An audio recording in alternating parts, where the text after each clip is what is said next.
Good morning, everybody. It's so great to see you guys all so bright and early, ready for our day 2 of MIPCube.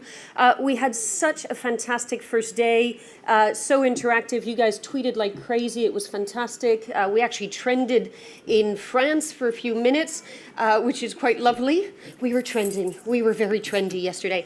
So let's try to beat that today and just trend globally.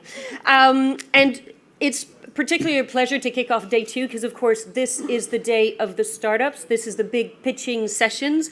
It's our second edition for day 2 of our MIPCube Lab startup competition. We kicked it off last year. It was called Connected Creativity Competition. Now we've just called it the Cube Lab. And this is really the only probably lab in the world that's dedicated to encouraging innovation in social and connected TV space. So it's very specific. All your pitches will be about that area. And really today, I hope to find the most disruptive startup in that space. Finalists, I'm sure you're all here. Congratulations for making it so far.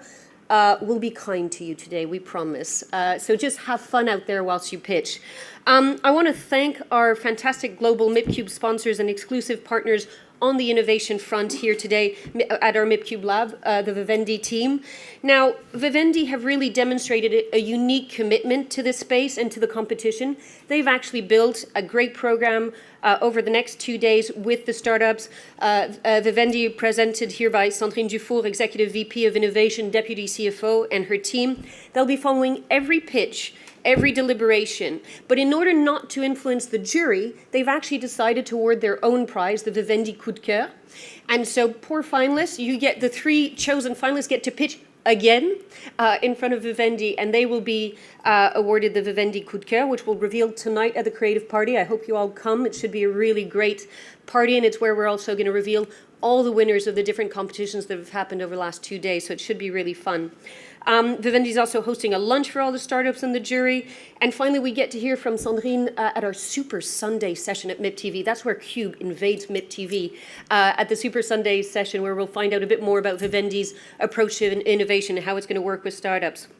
So, for the second edition, there were 45 business plans submitted from around the world, and we've put together a jury of both VCs and industry people to really find out the best startup. But before we kick off, just to get us in the mood, before we do this, the pitches and for all the finalists to kind of relax a little bit, we're going to kick off with a talk called Follow the Money, the Technology of the Future. And I'm really, really pleased to introduce our speakers. Ralph-Eric Kunz, Managing Director of Catagonia, and he's also going to be leading the jury of the startups, of the pitching competition.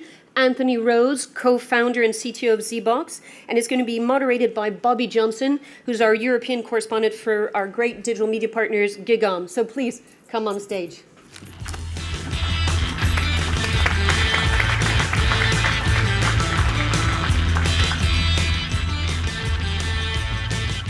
Well, thank you very much for getting up early in the morning. I hope you've all had your I'm going to steal that cafe noir this morning. So we've got a day full of exciting startups to look at, but I think it's probably worth starting off with a bit of context and a bit of discussion about what's happening in this industry right now, because the media is constantly being disrupted from one direction or another. And where I work, GigaOM, which is largely a US technology blog, and we've started to branch out into Europe. We're seeing it happen all over the place. It's a really exciting time. But there's also a lot of confusing decisions that need to be made and interesting investment trends that need to be unpacked, I think. So I'm joined by 2 people who are really at the forefront of that, I think. I'll let them introduce themselves a little bit later on, but we've got Anthony Rose, who's a co-founder of Zeebox, and Ralph-Eric Kunz, who is a partner at Catagonia Capital and an investor in a website called an app called Tweak TV. I suppose what I wanted to start with was asking you both. From my perspective, it feels like the disruption that happened around delivery and distribution, IPTV and different ways of delivering the video to people, that's kind of not where there's so much excitement these days. That's the plumbing. it's what you can do now that the plumbing is there. I mean, Ralph, how do you feel about that? Well, I think obviously the freeing up of, let's say, something that used to be in a nice, defendable container into something which is a very innovative space. Stuff is out in the open in the digital space now, and that feels very much like the music space 10 years ago, like the sat-nav space in which I've been involved. So I think now we've got the prerequisite to actually have a lot of innovation that wasn't possible before due to the fact that the stuff was just basically not open. There were no APIs, there were no possibilities for companies like the ones that are going to present to actually innovate. So I think this whole plumbing, let's call it the plumbing era, is definitely the necessary prerequisite to now basically get into the innovation era. I think the interesting thing now is how is actually the established industry, which obviously could live very nicely with the old sort of way of doing things, how are they actually going to hedge their bets? Because there's value going to be disrupted. Take telco, take music. There's a lot of value, quote unquote, of the old world going to be destroyed. And if you look as an established player, if you look left and right, it looks like a lot of danger out there because in your old model, your revenues are going to go down. So I think the question is how do you deal with it? And that's why I think these kinds of sessions are really interesting because every executive in the traditional industry now needs to think about how he can actually deal with the innovation that's coming. And as far as you personally go, I mean, can you explain what Catagonia's outlook is and why you're investing in the companies you are? Right. First of all, my background, I'm an entrepreneur turned super angel, if you wish. Catagonia Capital is an early stage investor based in Berlin, which I believe is the hottest place probably outside of the Silicon Valley at the moment in terms of disruption and innovation. I've personally been involved in 3 areas in which a lot of change has happened. Originally, I was on the media side with Bertelsmann when basically music changed. Also partially responsible for the Napster deal back then, and everybody knows what happened with that. Then I've been involved in telco, basically freeing up the very closed telco internet interface, which is now also opening up. The company I built, Tintech, which was then later sold. And the third area was satellite navigation, sort of turn-by-turn navigation, which used to be something the TomToms had in a closed device, and that has basically been freed up by the mobile, by the smartphone. So you've really been there. So I believe this is the right timing now also for TV to free up. Well, try not to be too terrified by that. And Anthony, you have a track record of sort of flipping between very disruptive business and very traditional business. I mean, your CV includes Kazaa and the BBC. How does that inform, your view of what's happening now?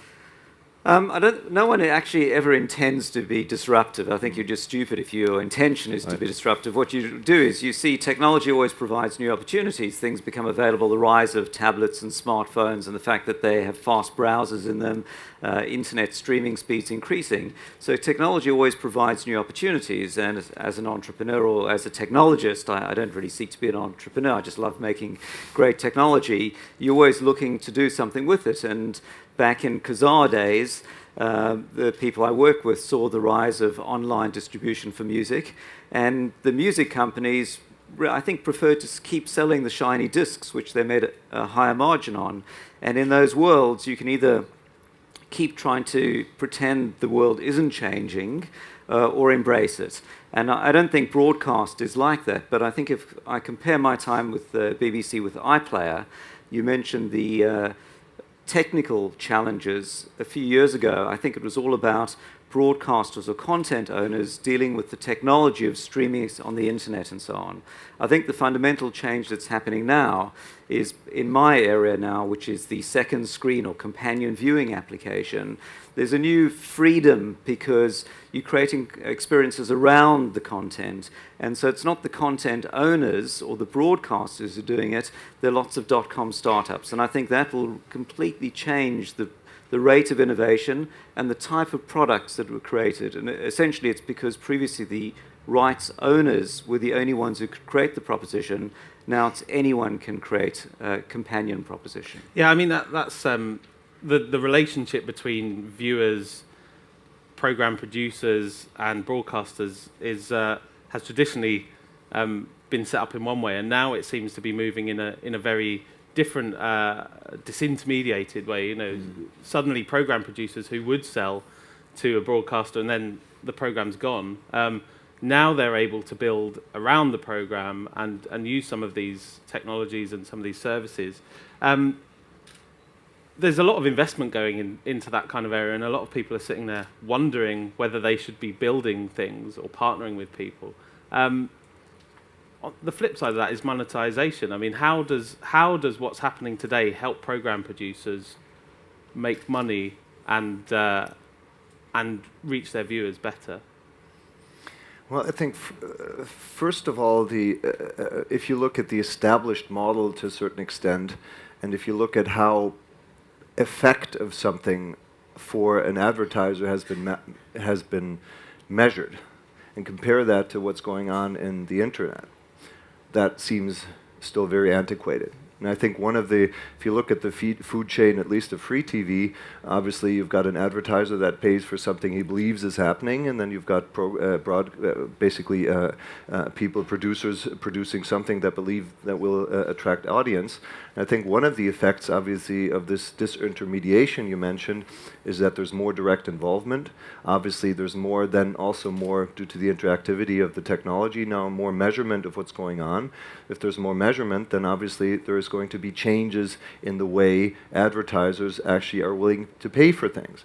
And what we're seeing in traditional online internet is that this new way of measuring things actually then leads to new way of paying by the advertisers, and then basically leads to completely new business models. I think we're not quite there yet here. This is obviously still a very established food chain, and it's definitely not going to be one that overnight, and I agree with you, it's not any intent to disrupt anything, and obviously things that work should stay that way, but I think it's going to be a natural effect that especially very many innovative companies are going to go in there and basically see, well, look, here I can prove to an advertiser that the interaction, the engagement was much stronger than the traditional Nielsen model, so I'm actually going to try to sell that, and then some advertisers are going to be innovative and say, well, I get more money for my buck if I do this. And that way, this value chain might disrupt. Anthony, there's a way the value chain is changed for you as well. I mean, you took a large chunk of investment from B-Sky-B, which struck me as very interesting, but also must change something about your relationship with program makers. You're now kind of at both ends of the chain, aren't you? Let me take a step back, because I think for people in the room who may well be, I mean, MIP's all about buying and selling content. Back in the old days before the internet, I think the audience would engage with the broadcaster. The broadcaster created a channel and an aggregation and scheduled things, and the audience would there, and the broadcaster would buy content. And the content provider or owner had really no direct audience engagement. And then came the internet, and the people who made Glee could set up a website and so on, but they were disconnected. And now with the rise of second screen viewing, companion viewing, there's a new opportunity for the program maker to engage directly with the audience. And in that model, if you're a large company that creates lots of programs, you could imagine in the future a tablet or a smartphone that acts as a remote control for the TV set. And you begin to create an application that the user engages with, and they keep coming back. There's your American Idol program, your X Factor, and you keep them engaged during the week. But this is acting as a remote control for your TV. So the consumer now I see that my friend's watching a particular program, I click on it, my TV changes channels, and it doesn't matter at that point whether the program's coming over the air or over IP or over the internet.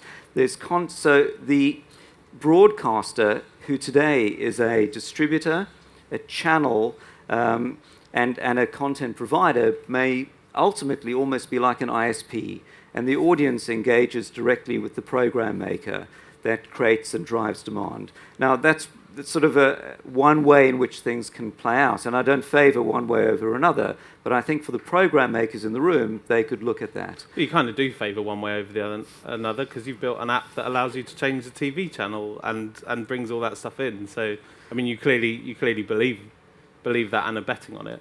I guess I like to create something that the audience wants. The audience will ultimately vote for what they want. And but I think what's fascinating, to answer the question about Sky, I've spoken, through my iPlayer days and now to many European broadcasters, and you see as technology arrives, who wishes to, pretend it doesn't happen, who wishes to kind of mildly embrace it, and who wishes to aggressively embrace it. And the guys at Sky said that in the evolution of television, there was black and white, and then there was color, and there was HD and PVR, and they think the next big thing is going to be second screen. And they obviously have a keen eye on the future. They investigated the second screen applications, and they said we need to, have some ownership in the space and embrace it. But others, like the music industry, say, we prefer change to not happen. I don't know which is right and which is wrong, because clearly you get in too early, you spend a lot of money and there's no change. Get in too late and you found that you've been locked out of a new ecosystem. So one of the things that's really interesting to me is when I talk to program makers and producers, they look at everything that's happening and they wonder whether it's, they have to invest a lot of time and money, whether they're partnering or whether they're building apps themselves. And at the same time, we've got TV manufacturers building, web-enabled tellies in which they want to put apps on the screen. So does companion viewing on my iPad, is that just a stepping stone to an experience that happens, on the big screen, or is this going to stick around? Well, first of all, if you take the view of the program maker, I think in the end, this is obviously good news in the sense that the amount of channels that he has to basically get to his audience is going to very strongly increase, because there's basically many more ways, there will be many more ways in future in which you can get access to his content than you could in the past. And this an analogy might be books, where you, in the past, before Amazon was out there, you had a very limited supply, and basically only the top sellers actually made money. Whereas now the long tail of content also makes it to the users, and I think that's really good news. But that basically means that, and you just talked about it, the whole content discovery process is much more complicated than your linear remote control with maybe 150 channels in the meantime, which actually doesn't really make sense anymore anyway.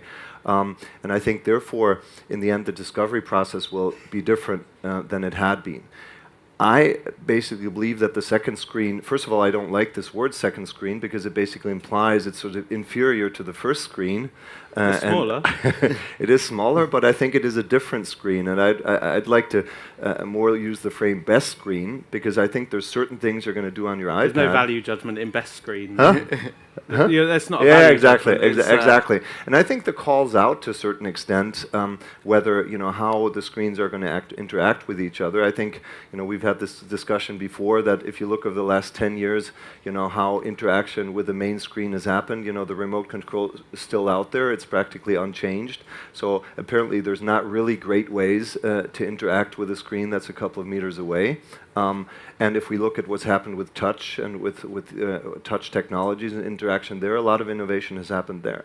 So without knowing what the future will look like, I strongly believe that this quote-unquote second screen will actually be a complementary way of looking at content. In some circumstances, it might even be the first screen, quote unquote, because you might not want to have a stationary screen. In other cases, it might be supplementary because you're doing your tweets or trying to find out what's going on around the content. But I think that call is out, and I think that's also one of the fascinating innovation areas in the future, to figure out how these screens actually interact with each other.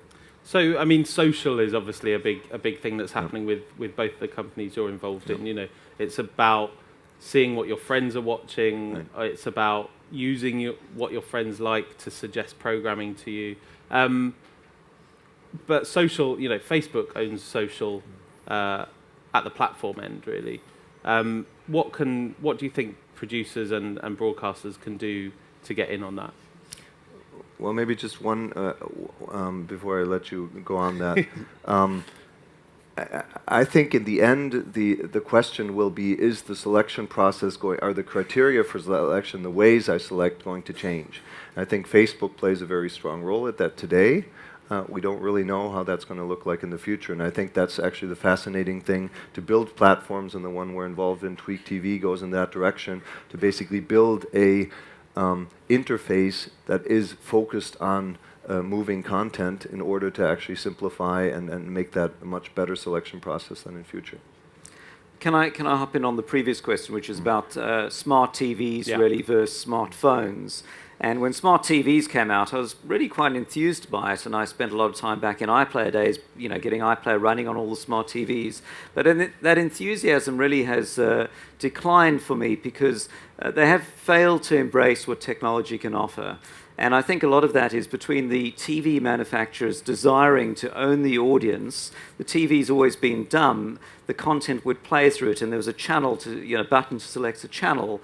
The TV manufacturers thought that they could create a portal and they could be the owner of the audience there. But the broadcasters fought back and said, you can't overlay things on our channel. And so there's a battle on the TV, and I think it's really halted innovation to a large extent. You can buy your beautiful new connected TV, and you can either be in the one area that watches live TV, or 18 clicks later you can be in the App Store and do something else, and no one ever goes to the App Store. And anyway, I've got a beautiful 50-inch TV, which I'm not going to take out to the bin, even if I could carry it, just to get some new experience, whereas on my iPad it takes about 60 seconds for zero cost to be trying some new application. So for this reason, I think innovation will flourish here, and in the future, your TV will be a beautiful but dumb high-res panel that plays the content that it's told to by your smartphone or tablet. In answer to your Facebook question, I think Facebook sure owns the social graph, and they do a great job in creating APIs to power the world. That's the message they give out. But they don't know what's on BBC One right now, or they don't know how to act as a remote control for the TV, or they don't link into Twitter feeds and so on. So Facebook's desire is to work with content providers to create that platform that lets people and content interact. And I think there's a fantastic opportunity. Could that change one day in the future? It's entirely possible, but for the moment it remains, I think, a mutually beneficial relationship. What about internationalization? So Zeebox is a UK operation. Tweak TV is a German operation that's recently launched in the UK as well. But one of the benefits of the internet is that there are no boundaries. The nation state is highly disrupted. Let's put it that way. How does that work for you? I mean, how can program makers, can the people involved in producing content, how can they take advantage of that and not be killed in the same way that the music industry has been? I'll hop in first. So I think a fascinating question for us is this new second screen, whatever you call it, business, is it global or is it multi-local? And television is a local business. It's all about the schedule in your country, and it makes no difference what's in another country. Demand is made for Mad Men in one country at the same time or different times as other countries. Whereas .com pure plays, Facebook and so on, is global. So where would the second screen application sit? And we thought initially it was really global, but came to the realization quite quickly that it was really multi-local. And so, in fact, it doesn't really make sense that you've got a friend watching something in the US when you're in the UK, because there's no possible way you can watch at the same time. And so, in fact, it's quite important to segment things sensibly by country. And for that reason, it may well lead to these .com companies behaving almost like content providers doing deals by country. So I think it will be quite a fascinating space to watch. And Ralph, with your experience of Napster, this is clearly something that Tweak's looking at as well. How do you go international? And the American market is huge as well. Let's not forget. Well, I think the thing is, you always have this differentiation between like the internet type platform plays that can actually develop something that goes global, and then the local media industry, obviously, which is around content that is local. And I think the trick is trying to come up with certain elements that you can globalize, especially user behavior, all the stuff we talked about before, measurement, algorithms, what works, what doesn't work. But then, obviously, and I agree with you, you have to go multi-local then, in the sense to implement that and to work with different content suppliers. Okay. So I'm trying to work out what the takeaways are here. It's go multi-local. You're definitely into the second screen, but I think we guessed that already. And the second screen is not the second screen; it's the best screen. Okay. So well, thank you very much. That's hopefully it's been insightful, and I think we've got a lot of interesting startups coming up next. So let's get on with the show. Thanks. Excellent. Thank you.